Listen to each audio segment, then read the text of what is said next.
Hello, everyone. Welcome once again to Hits and Misses. I'm Shirley. And I'm Shirley too. Both of us here to have a conversation with you today, and we're so glad that you joined us. Before we start, Shirley, would you pray for us, please? Father in heaven, this is a subject that is something that is near and dear to our heart, and it's part of your command to honor our parents. And so I pray that we would handle the subject in a way that gives you space to allow your Holy Spirit to work in the life of each person that hears this, for them to see what's applicable for them and their life. And I just pray that this would give you honor and glory, and you would put your words on our lips today. Thank you for all you've done with us. You are such a good God. Amen. Amen.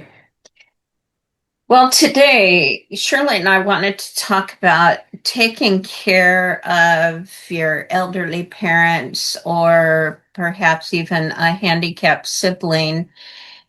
And we've both had experience with these.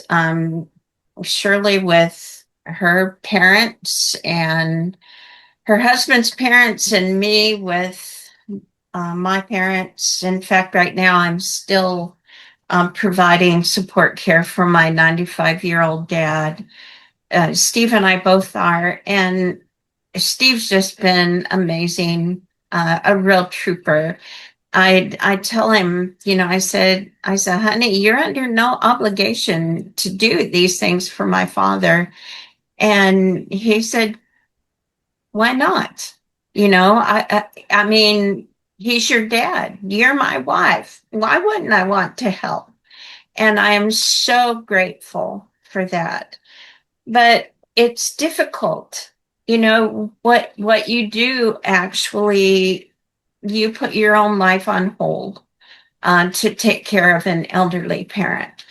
And there is a weariness that gets, involved because it's day after day after day after day.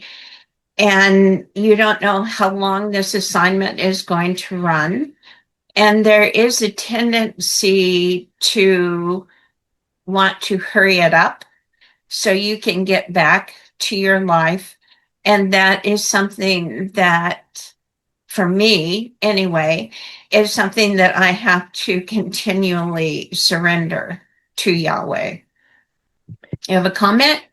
Yes. And, it might not be, now this is speaking from my experience. So it might not be so much that you want to hurry up the process, but the suffering that you see is so intense that it's really hard to watch somebody you love go through that kind of suffering. So I think sometimes if people have never been in this place, that there's sort of a romantic idea of it, that it's, sitting down and bringing your parent flowers and sipping tea with them, and you have this close, warm-hearted relationship.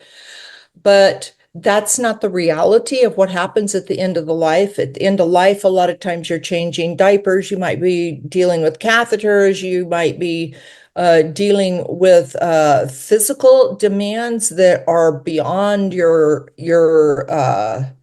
ability, as far as maybe as a 50, 60-year old to handle maybe just the mass of the weight or the physical thing of it. And then there's all the emotional things that go with it, which are huge, because this has been your strong person in your life in one way or another.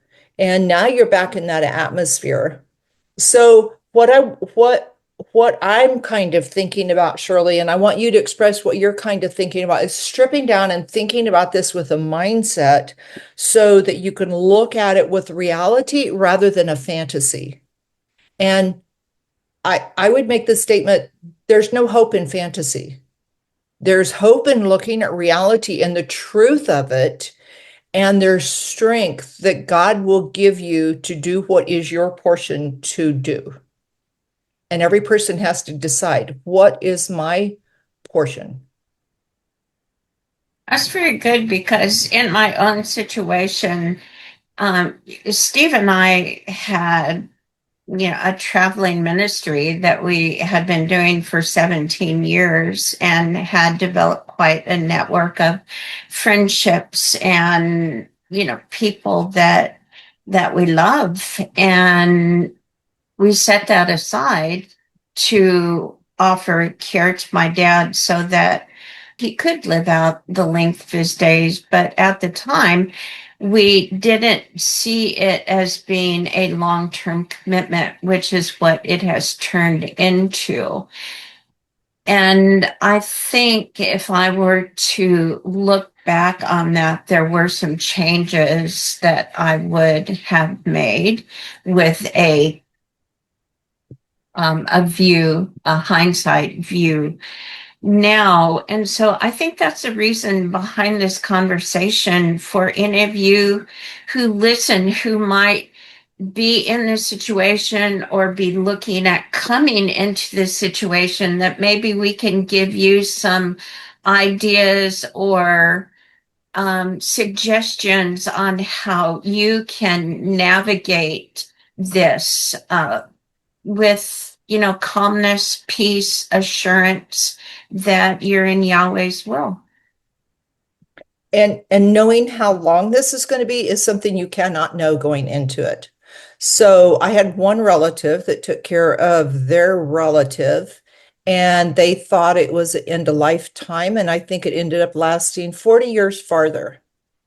And they made the commitment, I will take care of your expenses, I will take care of you. And that parent lived for another 40 years on the goodness of the one who made that statement. And the one who made that statement, I cannot imagine. I never was able to have that conversation with them, but I've often wondered how, because now there's bitterness and feeling taken advantage of that had a really opportune place to land in them. I never saw that in them. These are just some things in dealing with reality. I know I was told with one of my parents that we were looking at probably maybe 5 minutes, maybe longer, but that this was imminent. And it was a thing of, I'm not, yeah. And so for that, that lasted months after that. So you can't know going into it. And evidently, we're not supposed to know. Because we probably wouldn't make the decisions that we make. When Steve and I decided to help my dad, he was in a he'd broken his hip and they'd put him in a rehab, and then rehab put him in the skilled nursing side of the facility. And he was dying there. And I guess the daughter in me said no. And, we took him out and recovered him, expecting him to come back into a place of activity like he was before, because the doctor said, no, there's nothing wrong. Your hip is fine. It's healed great. You should be able to walk. But he didn't. And he ended up being wheelchair bound. And this was, we're in our fourth year now of taking care of him. After the first 5 weeks in the rehab facility, he was, almost gone. And we thought, well, if we can just get him to this place, everything will be good. But that's not how it worked out. So, in doing this type of thing, I think it's a good thing, as me, as the daughter, having that compassion, that empathy for my father. That's not a bad thing. That God gives us that love, that caring, that empathy for our parent, because truthfully, they gave us life. Yes. Yes. And yet that can really be a heavy stick if the parent decides to wheel that on the child from an immature standpoint. So the more you can deal with the actual reality of it, and the more you can be open about that, and the sooner you can be open about that, that's very beneficial. But If you have a person in whatever the close realm, and so this would include the spouse, and this would also include the parent and perhaps the other siblings, when you have immaturity that wraps in that and their own wounding, you have an incapacity of dealing with reality as it is, because there's a real common thing is to play into a fantasy of, I hope it'll get better, or this end, somehow there's going to be this acceptance, or somehow I'm going to do enough for the parent or whatever, that this relationship is going to be what I've always dreamed it would be. And that's not reality. God willing, it might happen. There's plenty of space here for God to work, but you have to deal with the reality of it. So, one hard, fast thing I would say between a parent and a child, and I've never seen this fail, and I grew up in a caregiving home where my parent actually took care of elderly who did not want to be in a nursing home, and where the kids, for one reason or other, were not an acceptable place. One hard, fast rule is the parent has to become the child, and the child has to become the parent. And there are situations in which people absolutely cannot make that transition. And it's for a multiple part of reasons. Part of it might be the immaturity of the parent being very egocentric and imposing that upon the child in a way that just destroys that child's life. And that's on a scale. It can be less, can be more, or whatever. But if the parent can't make that transition, or if the child can't make that transition, then you cannot, it won't work. And so then you have to find some other way of honoring them and fulfilling what God wants you to do. And that might be with a space in between. So just a little story. My one of my parents had an incredibly strong will and had fought death. That was the pattern, that was the mission, that was the purpose. They fought death in many different realms throughout their life, and they continued in that pattern in their own life. And they were very difficult. They knew they were difficult, and they knew that it would take a really strong determination in whoever took care of them. And they had alerted the family to that. So I was the caregiver, and I got fired. One day it said, go home, get out of here. I don't need you. I don't want you here. Leave. And I said, okay, are you sure that's what you really want? Absolutely. Get out of here. I said, okay. And I packed my bags and I went home. And wasn't very long before I got a phone call. Would you please come back? I had to draw that boundary because that parent had to know that I had the strength to stand up to them. And the fact that I would take them right at their word and hold them accountable for what they had said and what they had done was the proof to them that now I could be in charge. And that was really, really hard because it was like, okay, you're on your own and you're in a really bad place. Now, I couldn't have done that if my parent had had dementia. That's going to introduce a whole nother scale of things because now they didn't have the cognitive ability. With that particular parent, they would come in and out of cognition because they were oxygen deprived. But I had to assess are they mentally competent right now to be held accountable for their words? So these are just some dimensions, but that I would say is a hard, fast rule. You've got to make that transition. One patient can absolutely wipe out 3 full-time nurses. And the things that you just said, there are several things that came to mind. And I think part of, and this would be a caution for other people listening to this conversation, is I think the need in me to provide care for my dad at the beginning anyway was that false hope that somehow the relationship we never had would bloom, that in the midst of all of this we would develop some kind of a relationship, and that's a false hope. That is a fantasy that has not happened and most likely will not happen. And I think coming to that realization, especially in light of what you gave up Mhm. to try and find this pot of gold at the end of the rainbow that keeps moving. It's elusive. You're never Yes. going to find it. So that is something that you need to search your own heart for. What is your motivation for wanting to do this?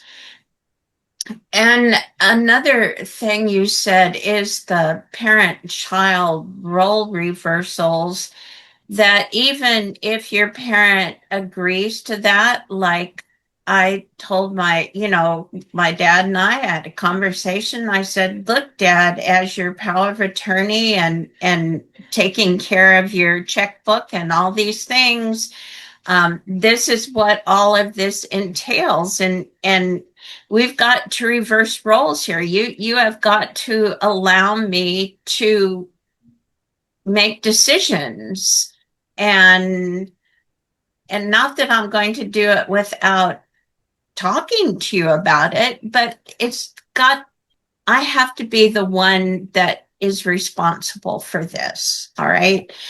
So he says, he thought for a minute and he says, that's going to be hard. And I said, yeah, for both of us. But if you want this situation to work, it's what we have to do.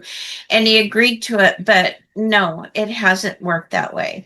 He continues to try to control, to hold the reins, to make the decisions. And he has done things without, you know, me knowing, without notifying me, that has actually caused him harm. And I keep telling him, Dad, this is why we have this agreement. Do you remember? And oh, I didn't think this would count or this would matter. It all matters. Yeah, it does. And within that realm, now you're going to have sibling uh, issues too. So communication's really, really important. And you'll have to do hard things. So this is part of the mindset of going into it. So one mindset that really was very powerful for me is, what can I do? So with one parent, I lived in 5-minute increments. And I did this for months. So every 5 minutes, I would say, how can I make this 5 minutes the very best it can be? And I was taking into account them, and I was taking into account me. Now, in my situation, which if that parent had been in my home, I would have had to also consider the rest of my family. In that particular situation, I left the home and went to their home. So that in that situation was easier for me. It may not be easier for you. You have to think how it worked with that. But because that put a distance between me and what was actually going on within my own household. And so I felt minimal. I still had responsibilities. It was very hard to see some of the things that I don't remember what age my children were there. They were old enough to do some things for themselves, but I know at one point, one of my children said, I can't remember what mom looks like. That was really hard because I realized, wow, I'm I'm so absent from their life and they don't really understand. But thankfully I had a spouse that would try to explain to them this is just going to be for a little while and we have to think what's best for other people in this. But those are all dynamics you have to consider, and the better you can communicate about it and the better that you can try to realize what every other person's position is in that and work with it, the better equipped you are to have a healthy mindset. Another mindset that I had is I am going to stand before God and give an account for how I deal with this. And that's true with all of our situations, but for me, it really seemed very heightened at that time.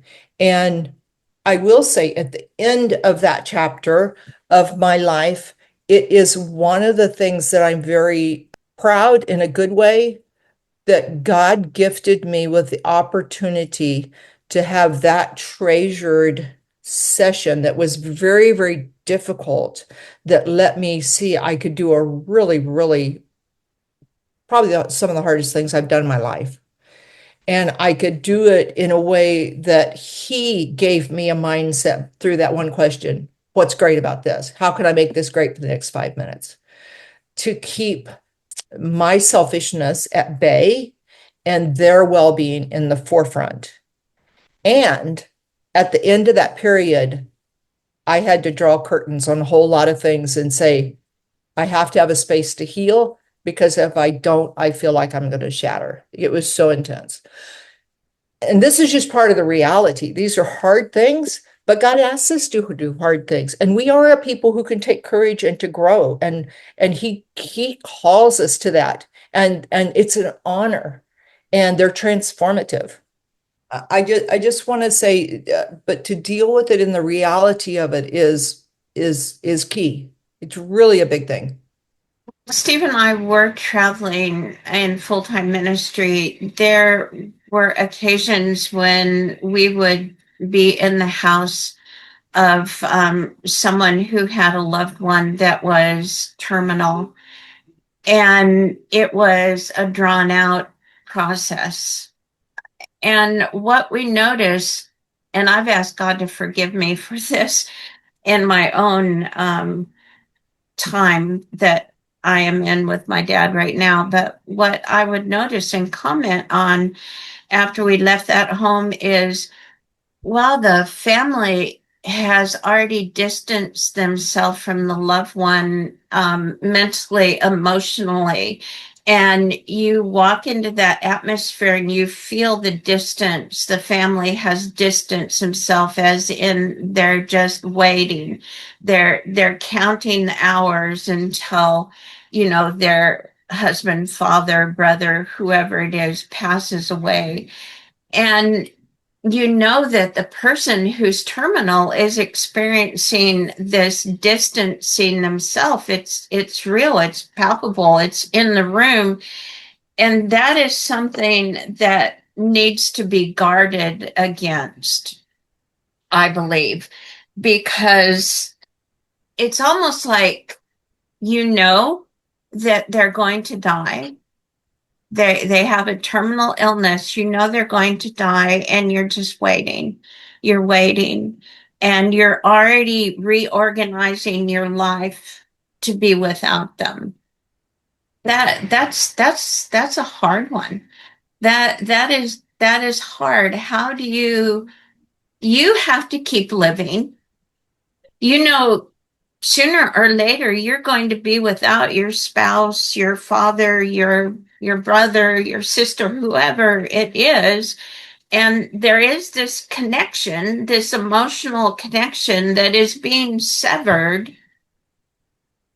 I get that, but there's got to also be a place of compassion and empathy for the one that is dying, and to juggle that.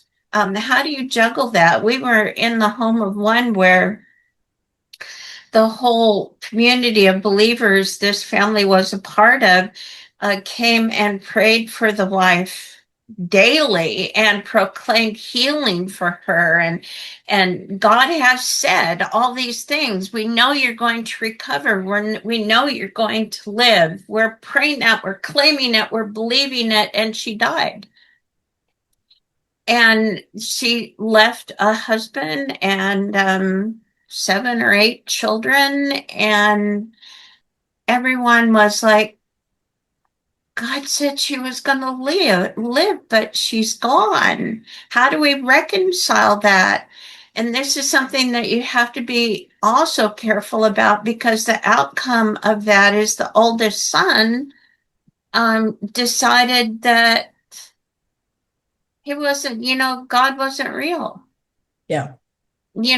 Everybody said my mom was going to live and she died, and they said God said she was going to live and she died. There must not be any God. I don't believe in God anymore.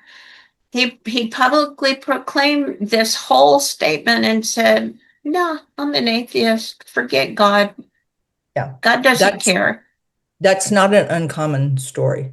So, and that's not, yeah. So the reality of it is we're all gonna die.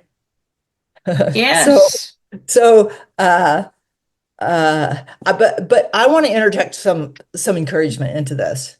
I want to tell you of the goodness of God. So one thing I saw in one of my parents is that parent took care of other people. And that parent took care of, I don't know how many people that came and said, I don't want to die alone. I don't have family to be with for whatever reason. It could be that the family just emotionally didn't want to be involved, whatever their reason was. And I don't want to die in a hospital. Will you take care of me till I die? And that parent took that on a level repeatedly. And we reap some things we sow. And that parent reaped that in their life. And as a very young person, I would be told when taking care of somebody, now, when you're taking care of me, do it this way, do it this way, do it this way. It was years before I applied that, and I was very annoyed by those instructions. And I would say, I don't want to hear it. But I still heard it because I would hear this thing every once in a while. My job is to put your hand in the Father's hand. That's my only job on this earth for you.